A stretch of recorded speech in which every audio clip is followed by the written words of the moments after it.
இன்றைக்கி நம்ம பார்க்க போகிற முத்ரா பிராண முத்ரா. இது முத்ரா ஆஃப் லைஃப்னு சொல்லுவாங்க. நம்ம உடம்பில் பிராணசக்தி ஏற்றக்கூடிய முத்ரா தான் இந்த பிராண முத்ரா. இந்த முத்ரா எப்படி பண்ணோன்னா, நம்மளோட மோதிர விரல், சுண்டு விரல், கட்டை விரல் அதோட நுனிகளை ஒன்றா சேர்த்துக்கிட்டு மீதி இருக்கிற 2 விரலையும் ஸ்ட்ரைட்டாக வச்சுக்கணும்.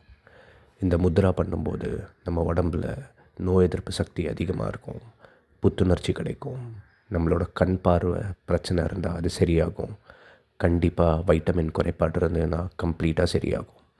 இந்த முத்ராவை டெய்லி 30 to 45 மினிட்ஸ் வரைக்கும் மார்னிங் அண்ட் ஈவினிங் பண்ணலாம். நமக்கு ப்ராக்டிஸ் பண்ணும்போது சேரில் உட்காந்துட்டோ இல்லை வஜ்ராசனாலேயோ இல்லை சுகாசனாலேயோ இல்லை பத்மாசனாலேயோ இந்த முத்ரா பண்ணலாம். இந்த முத்ரா அடிக்கடி பண்ணும்போது நம்மளோட ஃபோக்கஸ் இன்க்ரீஸ் ஆகி மன அமைதி கண்டிப்பாக கிடைக்கும். இதை டெய்லி ப்ராக்டிஸ் பண்ணுங்கள். அதுவும் முக்கியமாக வெறும் வயிற்றில் ப்ராக்டிஸ் பண்ணுங்கள்.